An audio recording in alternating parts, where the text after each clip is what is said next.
Good morning, everybody. Good to see you.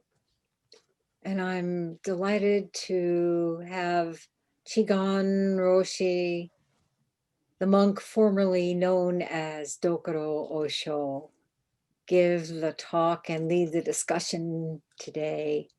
Welcome, Chigan Roshi.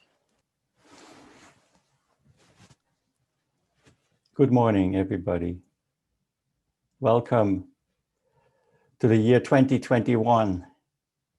Today is January 10th, and we are 10 days into this.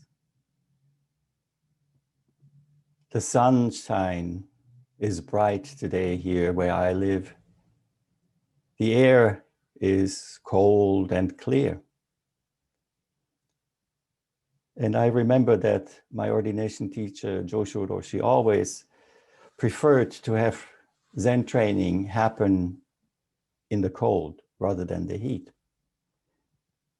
The clarity, even when we get cold, what does our body do? It gets very active at first. We start to shiver. In the heat, we melt in a different way. So you might ask yourself, why is he speaking about the weather and the sunshine after we had these 10 horrible days already? Every 21.4 seconds, somebody on average succumbs to COVID-19. So in our 30-minute of meditation, 90 human beings passed away. How can he talk about that in this time of the pandemic? Not just one, but multiple. It's not just a virus. We also see a societal sickness and illness that has manifested itself in an attack with violence resulting in physical harm, not only to buildings, but death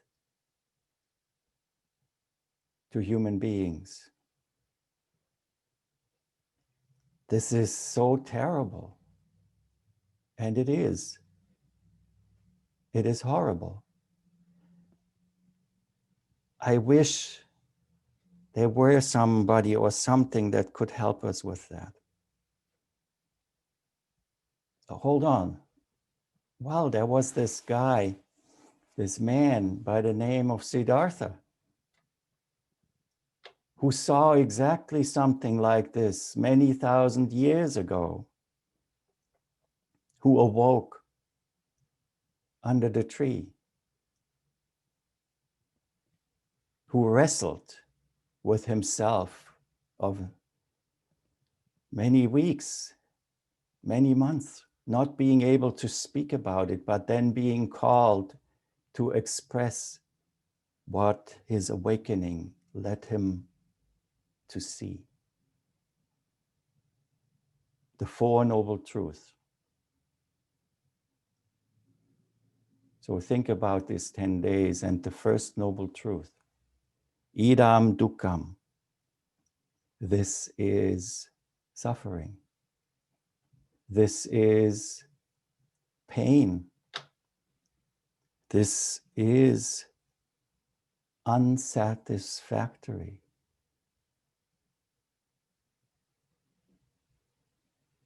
Let us also think of the second noble truth. This is the origin of this suffering. The third, yes, there is cessation to it. And the fourth, the path that leads to the cessation of this pain, of this suffering, of this being incomplete and unsatisfactory. These are the noble truths as they come out of the expression of Gautama Buddha. And here we as practitioners of Zen that sprung forth through the roots of Buddhism And as modern human beings living in a democratic society within a republic in the 21st century, we have to look at these. And I would like to look at those four noble truths today through the lens of us as practitioners, which we will come to understand through this practice are inherently social beings and connected to everything. And therefore, whatever we do, we are inherently also political beings. So let me speak. I was inspired by this by reading something written by Ken Jones, who was a British Buddhist who passed away in 2015. And here's the idea of the four political noble truths. The first one, well, individual suffering and delusion. We all know it. We all suffer from it in our own so perceived lives. When you look at society, what is society? In the connectedness of human beings, it is just a space in which these individual sufferings and delusions magnify. Not only in a flat curve, but like a square, or 2 times 2 is 4, and then you have 3, then you have 8. It multiplies incredibly fast. And these individual feelings of suffering and delusion are magnified into this society. They are kind of supercharged and become a dynamic of their own, leaving the individuals behind, not being aware that it is themselves who are the root for this process of magnification.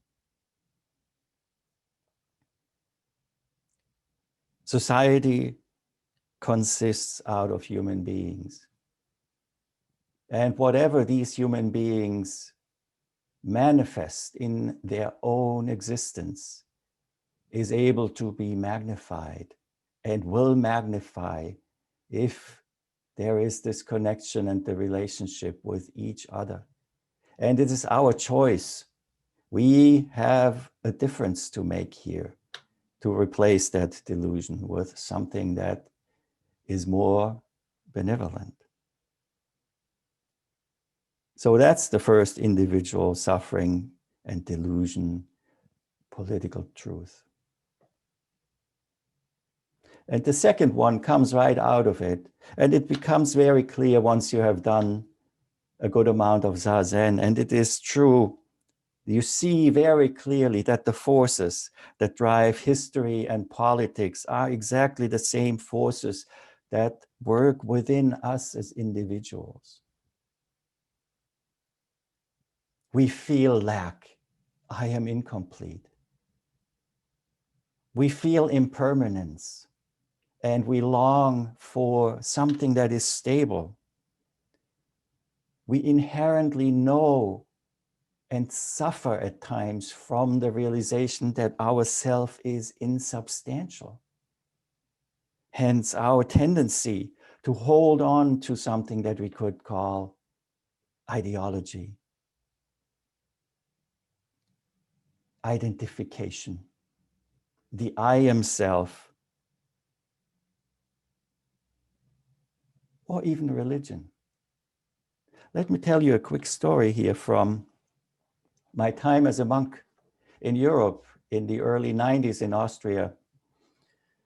Genro Seon Daiyosho and myself, as his attendant monk, went to the Black Forest to lead a Zen retreat. He was leading it. I was doing the work, setting up everything. And we had found this wonderful center in the Black Forest, an old, completely renovated farmhouse, beautifully appointed, outside, white stucco with the hand-painted native motifs. In this case, but it wasn't the Madonna, it was the Buddha outside. We arrived, and it was the residence also of the teacher, who was a teacher from the Theravada tradition, a German individual who had spent a lot of time in the Far East. The meditation room was on the top floor. We settled in with our 30 participants. They went to the beautiful rooms. And Genro also and myself went up, and there was the room set up. We started putting out the cushions. And at some point, Genro said to me, "Oh, look there at this Butsudan. There's so much stuff on there. Let's take some off. I want to put the tea down so we can make the offerings," and so on. So I went and I respectfully took some of the things and put them in a box that was there and put them away. An hour later, pandemonium took place. They touched the relics. They removed the relics from the altar. Somebody touched them. They are not allowed to go into the meditation room anymore. A student of the teacher was posted in front of the door, physically restricting us from going in. It almost came to a physical altercation. For 2 hours, Genro Osho had to talk to that Theravada person and negotiate that we still could go through with the sesshin. And we were able to go through with it. The relics were purified from our defilements and put far away from us heretical Zen practitioners for the whole week. But one of the stipulations that the teacher put on us was that they would have to sit in the room during the talks. So Genro Osho was giving a talk every day. And in the back sat the teacher. And whatever Genro said, a loud sigh throughout the entire talk. Now, why am I telling you this story? I'm telling you this story because we Buddhists who know about the Four Noble Truths and these wonderful teachings, we are not exempt from ideologies, from fixated beliefs, from this kind of self-made delusion that we are right, this is holy and this is defiled. We are not exempt of it. That second political noble truth is true for us as for each and every human being. Now, if you put everybody together, the social societal delusion is manifest, and we can all attest to it. Number 3, there is a way out of this societal suffering. We have the resources in this modern world to feed each and every individual in this world. And the question is, why haven't we done it?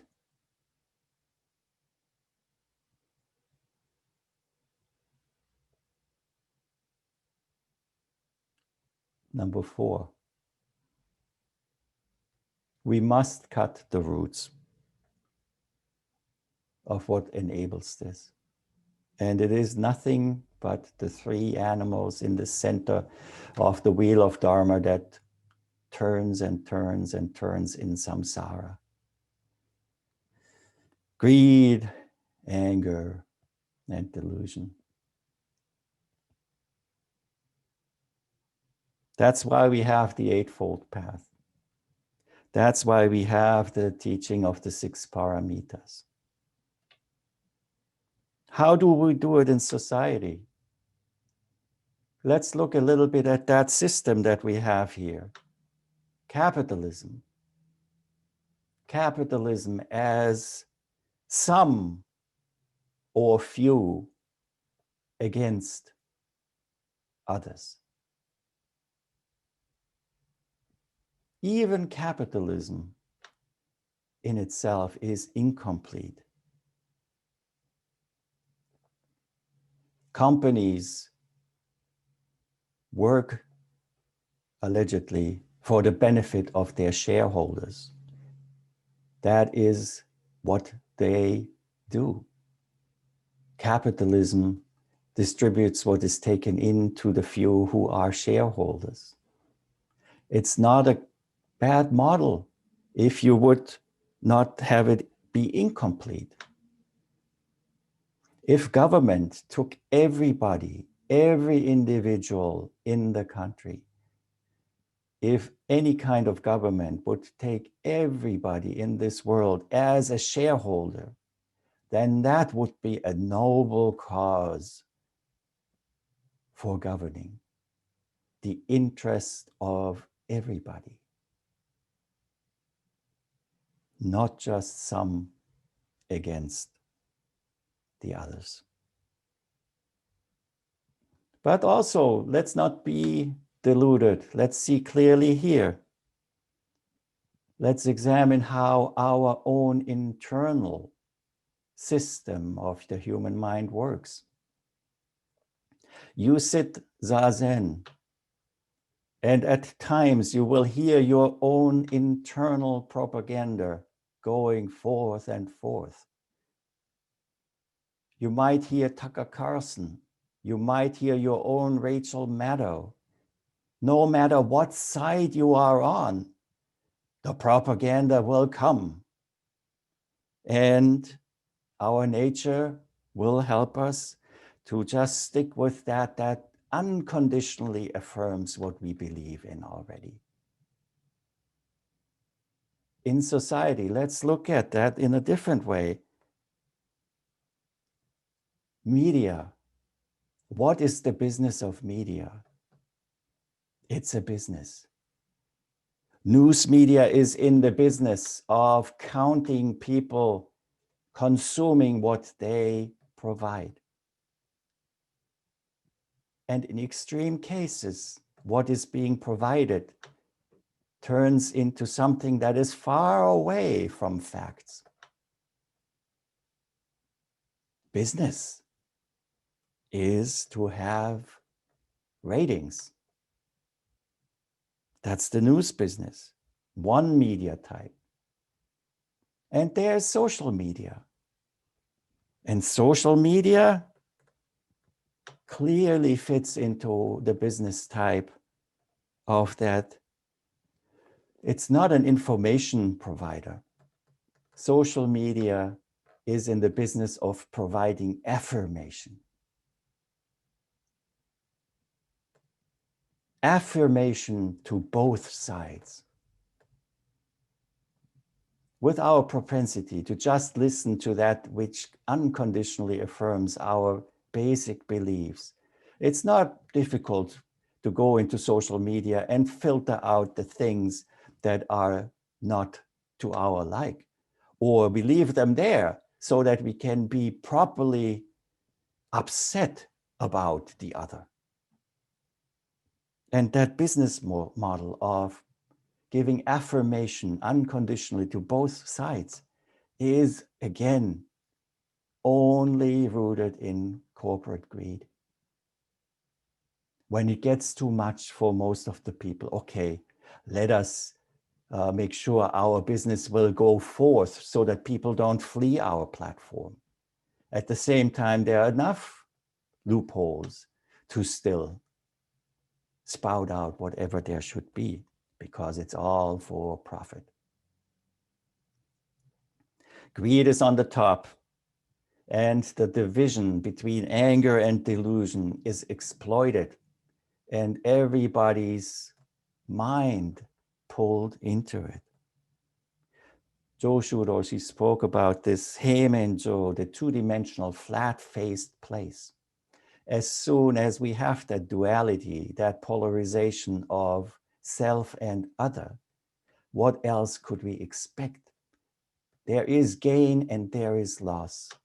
And a self-affirmation always looks for gain.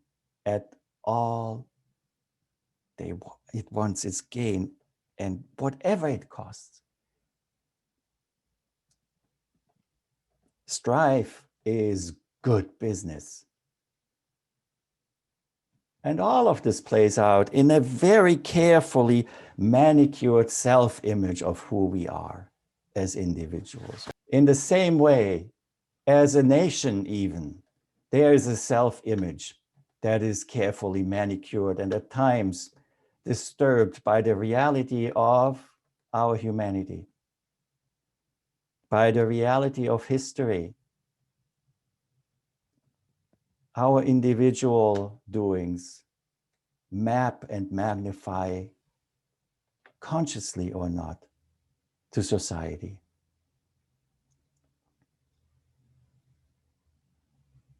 We live in a self-created tyranny of opinions. How many million opinions go through my mind every day? At times it is glorious. At times it is like looking at a sewer. What we have to learn is to let the opinion come and go and not to attach. When you study a little bit about yourself, you will find out that the opinions by themselves are like thoughts. They are fairly vanilla. But as soon as we start putting feeling to it and invest into the opinion, we become attached. The more we invest into it, the less flexible we are. Our self-image might be disturbed or scratched or scuffed. And it's all based on opinions. That is the first tyranny that we have to look at in ourselves, according to that fourth noble political truth. We have to look at greed, anger, and delusion at the atomic level of society.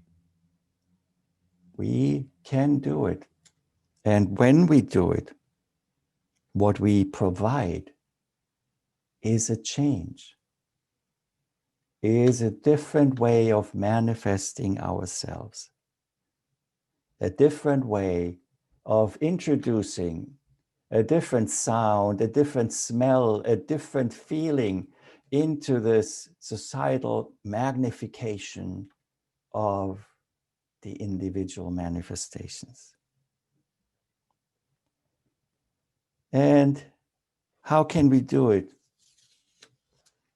When we think of others as being rotten, as being deluded extremists, can we get ourselves in our own sitting, in our self-exploration, to the point that we see that function of human nature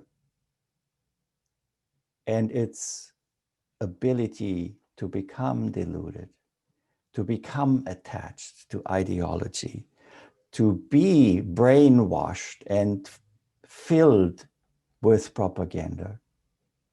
Can we see that in ourselves and learn through that relationship that we build with ourselves within this world experienced from the condition that you call yourself, and open your heart to include everybody and offer a chance to make that relationship? The business of strife The business of war, of selling weapons to both sides, is very lucrative.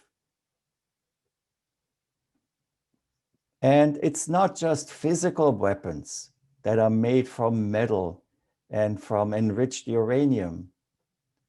Ideas and ideologies, identification that is offered to those who suffer from the lack of having had the ability to come to terms with themselves, are weapons of equal, if not greater power. We ourselves do not want to be weapons dealers. We have no ideologies to spread, no teachings that should be seen as any of that. What we can do is offer relationship. If we follow the weapons, then the relationship would be adversarial, but that is not where we can connect. Shuko-san, who knows about psychology, therapy, psychoanalysis, and all of that, tells me that in the process of deprogramming brainwashed people, therapists set boundaries of where to connect or what not to connect about. It doesn't become about the content anymore, but about the relationship. Making connections. If you eat a meal with somebody, that's what happened in Palestine and Israel. You sit people down having meals, and suddenly it becomes so much harder to hate each other. These are the connections that we have to be able to make. And these are the connections that we have to make with ourselves in Zazen, in our practice, where the boundaries set are, I don't even have to explain that. Sitting periods, sit still, a schedule, do not speak, boundaries. Relationship is fostered and encouraged here without opinions, without words. This is the way how I see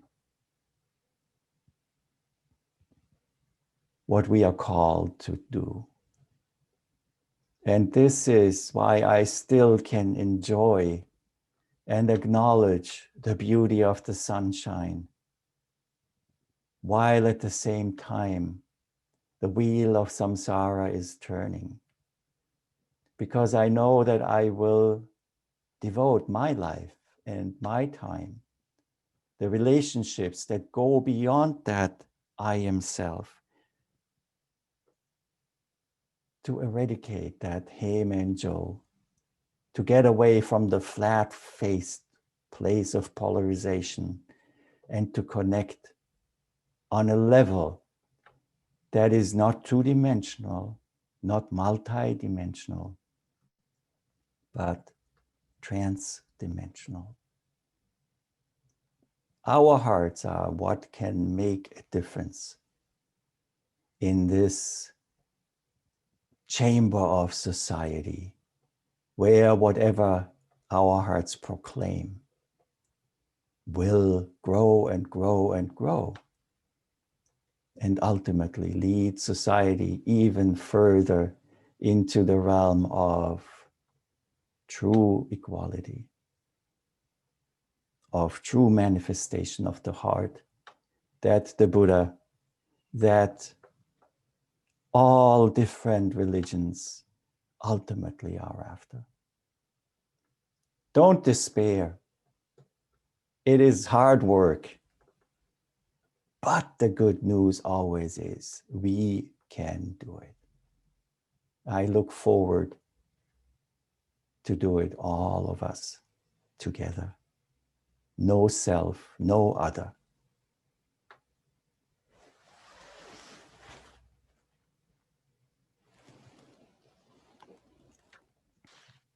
Thank you so much, Chigan Roshi, and each one of you. It is indeed very heart opening to sit together this way and hear each other and feel in the silence this relationship of which Chigan Roshi spoke, and to feel how it extends